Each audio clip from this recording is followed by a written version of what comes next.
Marks ನಿಮ್ಮ ಅನುಭವ ಅಷ್ಟೇ. ಇದ ಬಂದವಳಲ್ಲ.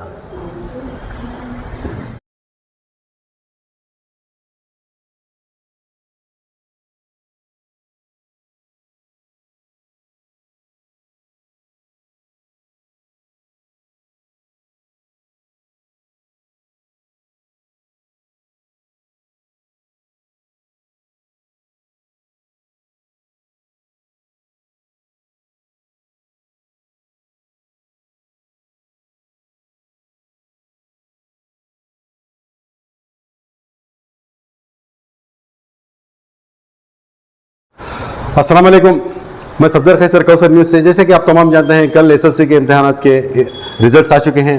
कई घरों में खुशी है। यहाँ पे पारसियन स्कूल में आया हुआ हूँ। यहाँ पर्टिकुलरली एक कोचिंग सेंटर है। इस कोचिंग सेंटर में पर्टिकुलरली कन्नड़ा को लेकर एक बहुत अहमियत दी गई है। और ये भी खुशी की बात बता दूं कि यहाँ जो बच्चे दिखाई दे रहे हैं आपको, इसमें तमाम कौम के हैं और ज़्यादातर मुसलमान बच्चे हैं। मुसलमान बच्चे ज़्यादातर हम देखते हैं कि कन्नड़ा में हम कहीं ना कहीं पीछे हो जाते हैं और एक तरह की एक इंफीरियरिटी कॉम्प्लेक्स होती है कन्नड़ा सीखने में। तो इस इंफीरियरिटी कॉम्प्लेक्स को छोड़ें, ऐसे कोचिंग सेंटर में जमा होने की कोशिश करें, क्योंकि बच्चों से बात करके आपको मालूमात कराऊंगा कि पहले क्या थे, कन्नड़ा को लेकर इनकी क्या तासरात हैं। हर बच्चे से मैं बात करने की कोशिश करूंगा, क्योंकि जब हम किसी रियासत में होते हैं तो सबसे पहले उस ज़ुबान को सीखना लाजिमी होता है और यह ज़रूरी भी है। इस कोचिंग सेंटर में किस तरह की ट्रेनिंग दी गई है और इन बच्चों का क्या कहना है, क्योंकि मैं ये जाना हूँ कि इस यहाँ के बच्चों ने 125 नंबरात में से 125 नंबरात लिए हैं। ये बाकी बड़ी बात है। ऐसे बच्चों को देखकर मैं दूसरे बच्चों को ये कहना चाहूँगा कि आप भी आगे बढ़ें, क्योंकि आपका जो मुस्तकबिल है वो हर लैंग्वेज को सीखने है। किसी ज़ुबान में कोई कौम नहीं होती, हर ज़ुबान हमारी है। मेरा नाम सैयदा फिदा करतो। मैं गुच्छेफर्द का शेल्पेटर बैंक है ना, लश्कर मोहल्ला मैसूर से। मैं गुच्छेफर्द में पढ़ती हूँ। जब से मैं गुच्छेफर्द में पढ़ने लगी, 9th में मुझे कन्नड़ा फुल टफ था। मेरी एक फ्रेंड सजेरिया करको ही मुझे फर्स्ट सेम में एग्ज़ाम लिखने बैठती थी, फुल टफ था मुझे। मेरे सजेरिया मुझे सजेस्ट करे कि ऐसा लिटिल जेम्स में सर पढ़ाती हैं कन्नड़ा ट्यूशन, बहुत अच्छा पढ़ाती हैं करको। जब से मैं उनका सर का नंबर लेकर रखो थी, सो हॉलीडेज़ के बाद मैं सर का जमना करको थी। उसके बाद मैं भी मेरे फ्रेंड जम को सर का पढ़ने लगे। फर्स्ट दिन मुझे बहुत टफ दिखा कन्नड़ा, बाद सर हैंड राइटिंग सिखाए। हाँ सर अच्छा हम नमार को सिखाते थे। सर एक बार मुझे मारे थे, मैं बहुत गुस्सा करी थी सर के ऊपर। सर इतना ख़राब मारती ना करके गुस्सा करी थी, लेकिन वो आज को याद करी तो मुझे उनकी मेरे अच्छे के वास्ते कर रहे थे। और हमारे घर में फुल खुशी कि मैं इतने अच्छे मार्क्स ले लेकर कन्नड़ा में मेरे 125 को 114 ले लेकर मैं सोच को नहीं थी कि मैं इतने मार्क्स ले ले आती हूँ कन्नड़ा में करको। ये सब मेरे परमेश्वर सर की वजह से हुआ। सो ये थैंक यू। क्या बनना चाहिए? मैं ये साइंस लेकर PCM भी लेती हूँ, उसमें भी कन्नड़ा लेती हूँ मैं। कन्नड़ा मुझे बहुत ನನ್ನ ಹೆಸರು ಸುಜನ. ಯಾವ ಏರಿಯಾದಿಂದ ಬರೋದು? ನಾವು ನರ್ಮೋಲಾಯಿಂದ ಬರೋದು, ವೀರನ್ಗೆರೆ. ಈಗ ಈ ಕೋಚಿಂಗ್ ಸೆಂಟರ್ ಬಂದು ಪರ್ಟಿಕ್ಯುಲರ್ಲಿ ಕನ್ನಡದಲ್ಲಿ ಎಷ್ಟು ಮಾರ್ಕ್ಸ್ ಬಂದಿದೆ? ಕನ್ನಡದಲ್ಲಿ ನಂದು 122, 125ಗೆ 122. ಓಕೆ ಸರ್, ಯಾವ ಥರ ನಿಮಗೆ ಕೋಚ್ ಮಾಡ್ತಾರೆ? ಸರ್ ಅಂದರೆ both hard work and smart work ಅಂತ ಸಜೆಸ್ಟ್ ಮಾಡ್ತಾರೆ. ಹಾರ್ಡ್ ವರ್ಕ್ ಅಂದರೆ ಪ್ರತಿ 1 ವೀಕ್ಗೂ ಟೆಸ್ಟ್ ಇರುತ್ತೆ, ಮತ್ತು ಅದೇ ಪ್ರಾಕ್ಟೀಸಸ್ ಇರುತ್ತೆ. ಏನೇನು ಓದಿದ್ವಿ ಮತ್ತು ಅದೇ ಪ್ರಾಕ್ಟೀಸಸ್ ಸಿಗುತ್ತೆ. ಡೇ 1ನಿಂದ ಎಲ್ಲಿ ಎಕ್ಸಾಮ್ ನಾಳೆ ಅಂದ್ರೂ ಸರ್ ಫೋನ್ ಮಾಡಿ ಎಲ್ಲರಿಗೂ ವಿಚಾರಿಸ್ತಾರೆ ಹಿಂಗೆ ಓದಬೇಕು, ಇಷ್ಟು ಓದಿದ್ರೆ ಇಷ್ಟು ಮಾರ್ಕ್ಸ್ ಬರುತ್ತೆ, ಯಾವ್ದ್ಯಾವ್ದು ಇಂಪಾರ್ಟೆಂಟ್ ಏರಿಯಾಸು ಅದನ್ನೆಲ್ಲ ಹೇಳ್ತಾರೆ.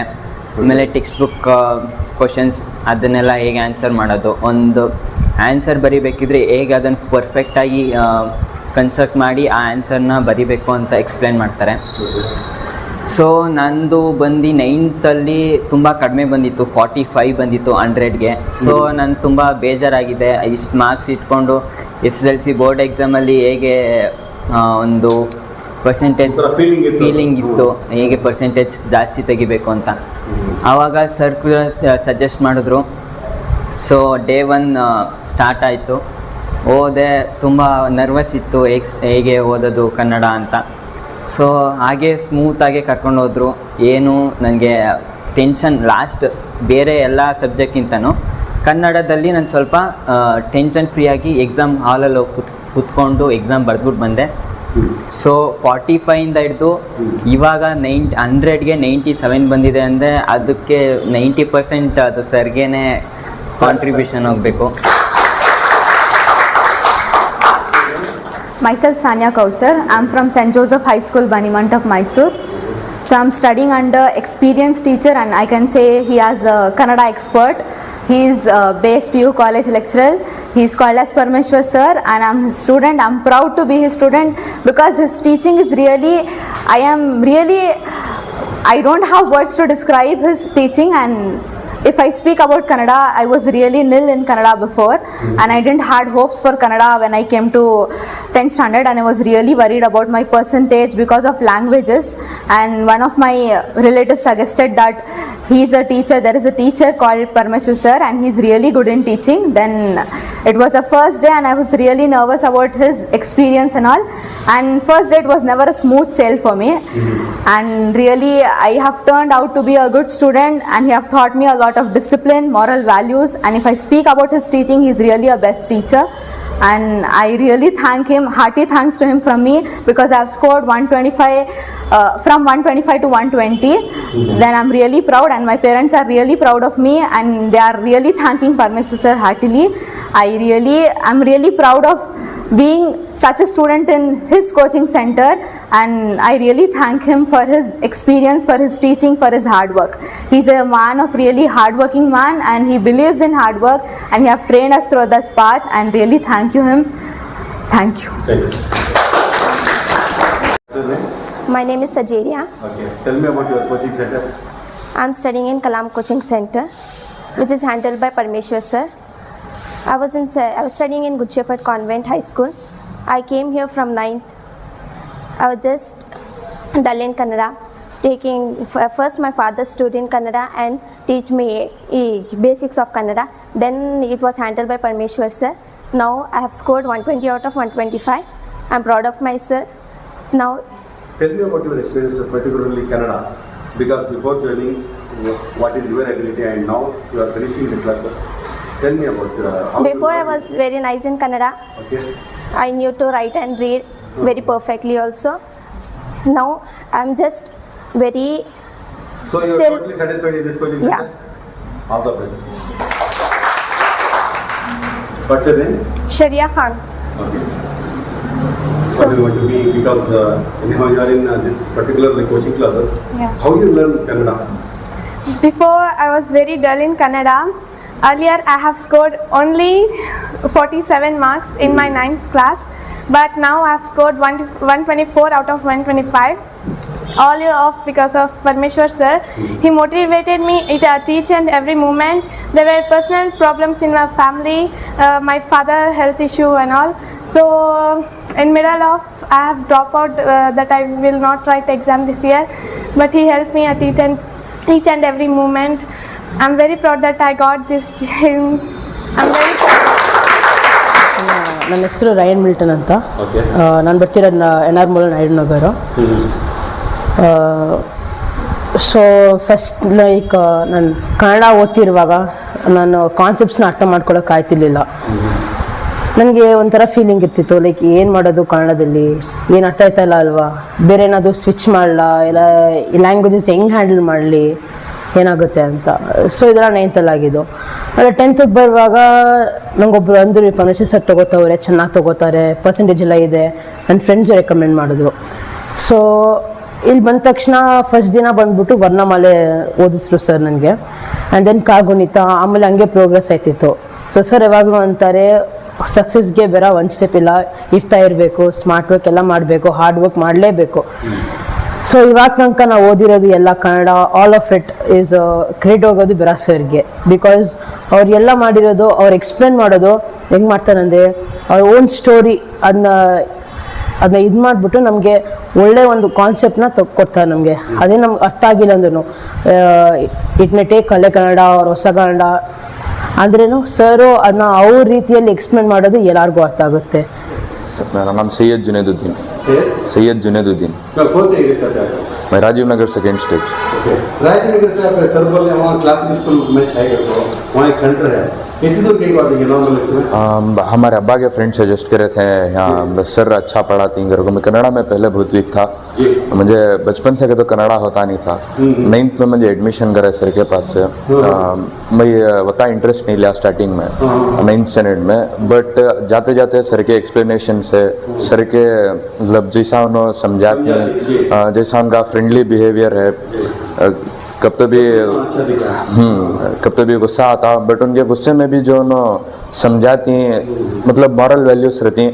सर के पास आपको बहुत मॉरल वैल्यूज सीखने मिला। सर की वजह से लाइक वो बोलती नहीं इनलाइटमेंट होता, वैसा अंदर से बहुत डेवलपमेंट आया। बेटा आमतौर पर ये देखते हैं कि हमारे खासकर हमारी कौम में कन्नड़ा लैंग्वेज से बहुत दूर जानबूझ को नहीं करते हैं, लेकिन वो इंटरेस्ट नहीं दिखाते हैं।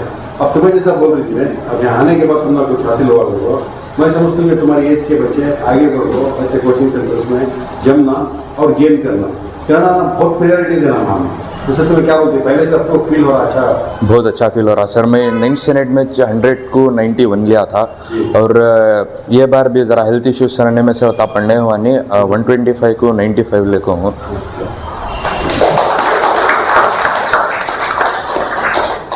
ಸರ್ ನಮಸ್ತೆ. ನಮಸ್ಕಾರ ಸರ್, ನನಗೆ ಇನ್ಫಾರ್ಮೇಷನ್ ಬಂದಿದೆ, ಟ್ಯೂಷನ್ ನಡೆಸ್ತಾ ಇದ್ದೀರಾ, ಹೌದು. ಮತ್ತೆ ಭಾಳ ಒಳ್ಳೆ ರಿಸಲ್ಟ್ ಬಂದಿದೆ. ಹೌದು ಸರ್. ನೀವು ಪರಿಚಯ ಮಾಡಿಸಿ ಹೇಳಿ ಸರ್ ನಿಮ್ಮ ಸರ್ವಿಸ್ ಬಗ್ಗೆ. ಹೌದು, ಎಲ್ಲರಿಗೂ ನಮಸ್ಕಾರ. ನಾನು ಪರಮೇಶ್ವರ್ ಜಿ ಅಂತ, ಕನ್ನಡ ಉಪನ್ಯಾಸಕರು. ಸುಮಾರು 10 ವರ್ಷಗಳಿಂದ ನಾನು ಕನ್ನಡ ಟ್ಯೂಷನ್ನ ನಡೆಸ್ತಾ ಇದ್ದೀನಿ. ಈ 10 ವರ್ಷಗಳಿಂದ ನೂರಾರು ಮಕ್ಕಳು ಕನ್ನಡದಲ್ಲಿ ಹೆಚ್ಚು ಅಂಕಗಳನ್ನು ಗಳಿಸಿದ್ದಾರೆ.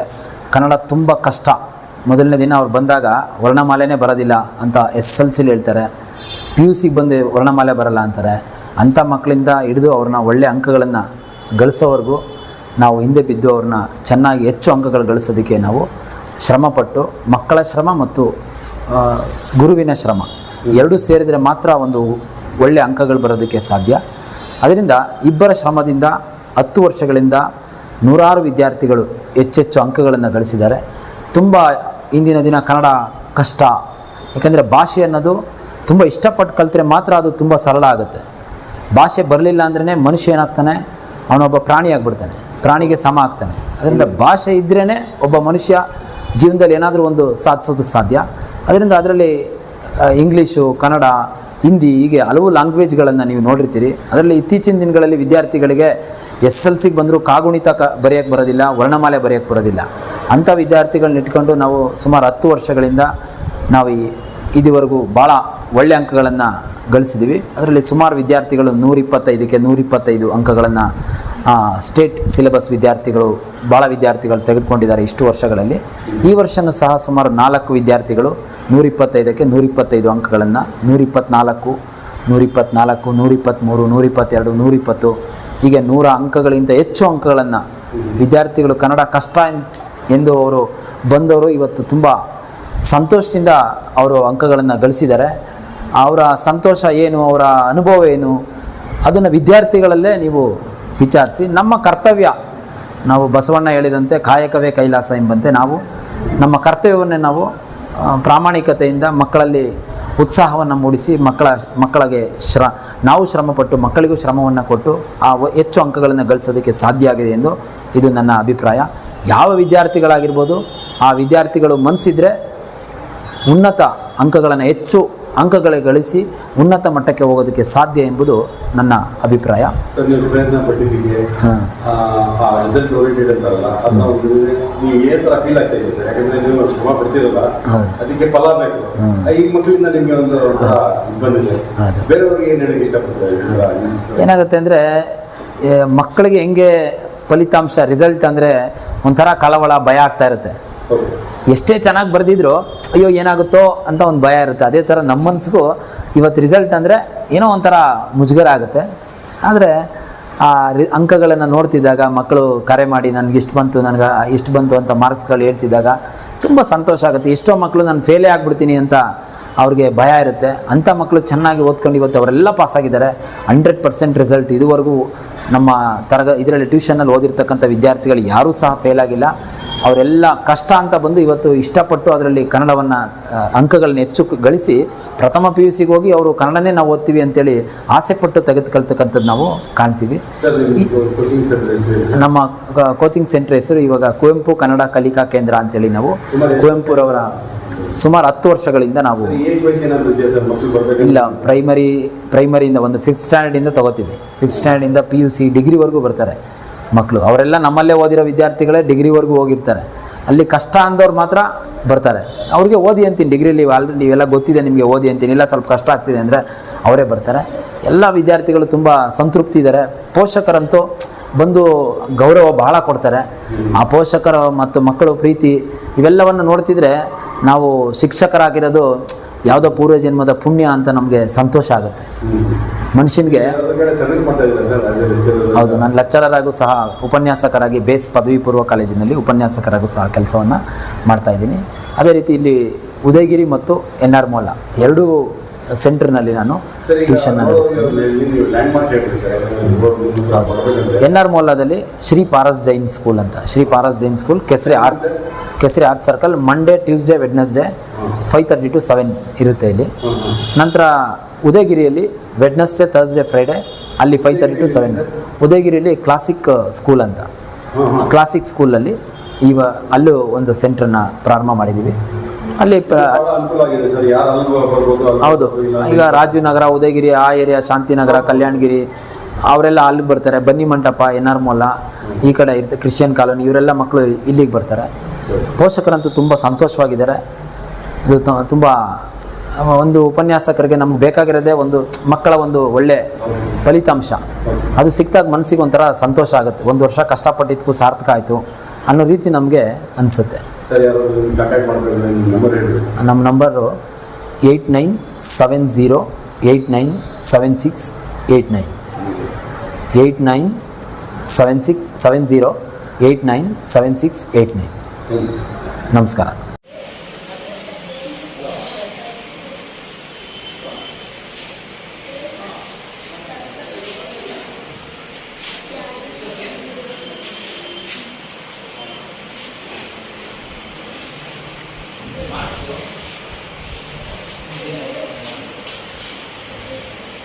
Shining States.